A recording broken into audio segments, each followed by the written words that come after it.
Eccoci qua ragazzi, buongiorno a tutti, bentornati sul canale, nuovo video, il punto della situazione per quanto riguarda anche le interviste durante questa pausa nazionali, che ovviamente ogni volta che c'è la pausa nazionale i calciatori del Napoli vengono intervistati e non si risparmiano in dichiarazioni che fanno trapelare comunque indizi sul loro futuro. Ne parliamo in questo video, fatemi sapere la vostra qui sotto nei commenti, c'è un nuovo direttore sportivo all'orizzonte contattato ieri almeno a quanto si legge. Ne parliamo in questo video, facciamo il punto della situazione in casa Napoli. Prima di cominciare, per chi è nuovo, iscrivetevi al canale così restate aggiornati sui contenuti attivando la campanella, passaggio importantissimo e ancora gratuito, e andiamo a vedere cosa succede in casa Napoli. Apro un attimo e chiudo la parentesi sulla situazione Juan Jesus, ne parleremo quando uscirà la sentenza. Si dice che comunque ne sapremo di più inizio settimana prossima. Apro la parentesi, Ponzio Pilato, pelato, ecco, quel pelato di Ponzio Pilato che adesso allena la nazionale, non si è esposto giusto così, forse perché non sapendo comunque dov'è la verità, e vestendo adesso la casacca della nazionale non tanto può prendere posizioni, però mi aspetto che prenda una posizione ben chiara, altrimenti mi scade anche la stima che ho verso questo Ponzio Pilato pelato. Avrete capito di chi sto parlando. Chiusa parentesi. Nuovo direttore sportivo. Allora, ieri c'è stato un contatto, almeno a quanto si legge, con Accardi dell'Empoli. Si è parlato anche di calciatori. A me sta bene come profilo, mi stava bene anche post Giuntoli a giugno, solo che Accardi si deve rendere conto che c'è tantissimo lavoro da fare, soprattutto nel piazzare calciatori in uscita e rifare il look a questo Napoli, perché di rifacimento look si parlerà molto probabilmente. Si legge che a livello di mercato il Napoli vorrebbe fare tanti colpi, almeno ho letto addirittura eh, pronti 130 milioni per Sudakov, David, addirittura nomi come Goretzka che escono fuori. Io ricordo a tutti che Goretzka prende 18 milioni lordi al Bayern e non credo che venga a Napoli a firmare un contratto che, per quanto alto possa essere, parleremo comunque di un 4 milioni a stagione. Non discuto assolutamente il calciatore, sarebbe un colpo da 90, però non credo sia in orbita Napoli per quanto riguarda le condizioni contrattuali che ha adesso al Bayern Monaco. Detto questo, parco attaccanti. Ne abbiamo già parlato nell'ultimo video, ne abbiamo parlato nel video dove analizzavamo le caratteristiche di Jimenez del Feyenoord. C'è la grana Simeone. Da quando si è insediato Tudor in casa Lazio non si fa altro che parlare del Ciolito. Sponda Roma. Lo voleva anche Sarri, così come lo voleva l'Inter per rafforzare il parco attaccanti. Io credo che il Ciolito parta a fine stagione e il mio rammarico è non averlo visto e non averlo sfruttato appieno, ovviamente perché hai una concorrenza davanti più forte di te, sicuramente, però eh, mandiamo via nel caso dovesse partire un calciatore che secondo me è fondamentale in qualsiasi rosa. Simeone per me è un attaccante forte, è un attaccante che comunque con continuità diciamo di prestazioni può anche portarti 15 gol a stagione. Vedremo poi come andrà a finire. Poi se dovesse andare a rinforzare la Lazio, che reputo comunque tutti gli anni una diretta concorrente, eh, poco bene, tanto male. I calciatori che sono in nazionale.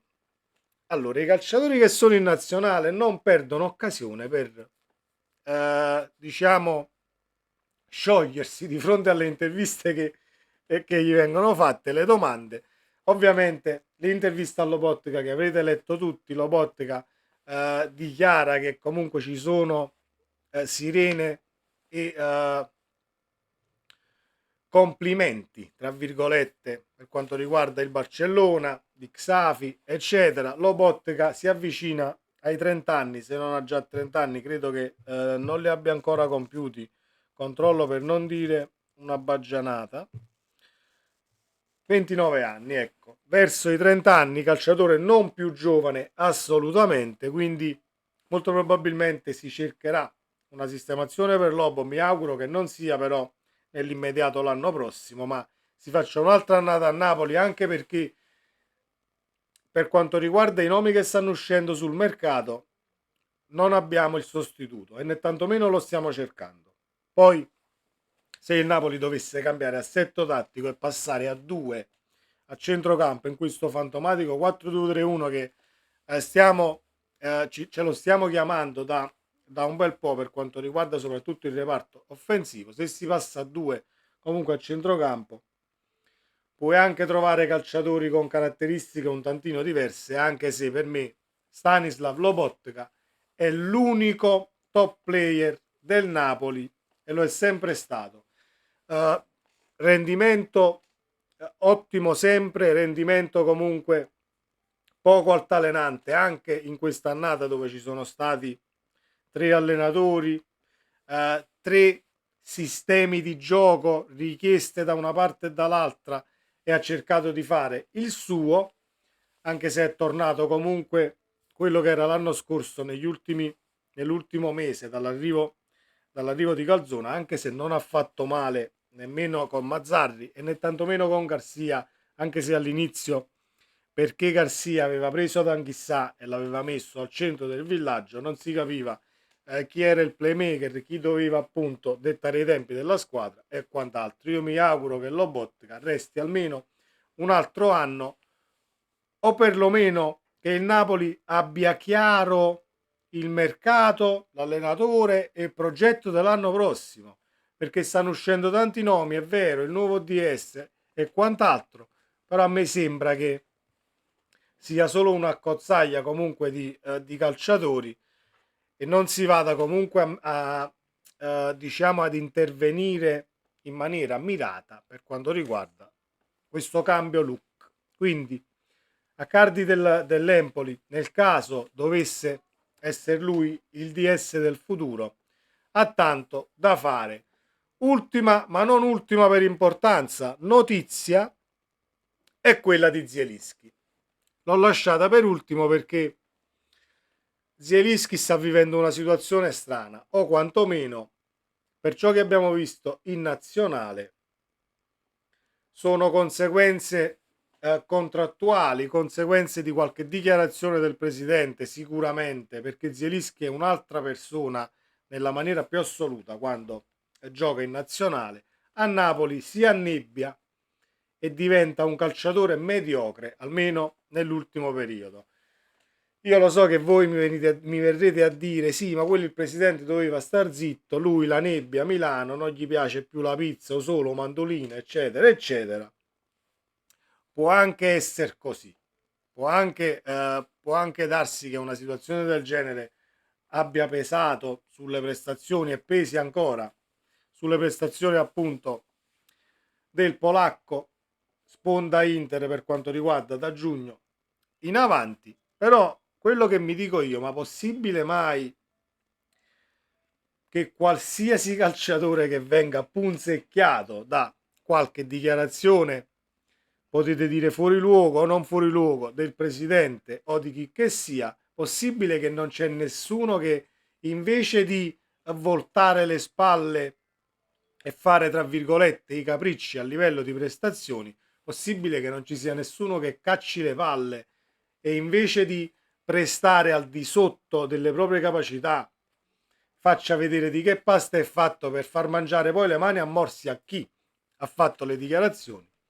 Niente da fare, non è successo né tantomeno succederà credo con Zielinski. Poi nel caso questa pausa nazionale lo abbia rinvigorito e abbia messo diciamo fiducia nei propri mezzi, abbia riacquistato ecco fiducia nei propri mezzi Zielinski, ben venga perché ci serve fino a fine campionato nella maniera più assoluta. Le ultime in casa Napoli per quelli che non sono partiti e chiudiamo Politano e Osimhen. si stanno allenando a parte, allenamento personalizzato per i due. Politano viene da una sindrome influenzale, Osimhen sta ancora smaltendo postumi tra virgolette infortunio, che non era un infortunio, ma per non infortunarsi appunto è stato risparmiato nell'ultima uscita, e credo che sia pronto, mi auguro che sia pronto al 100% per affrontare la sfida contro l'Atalanta al Maradona.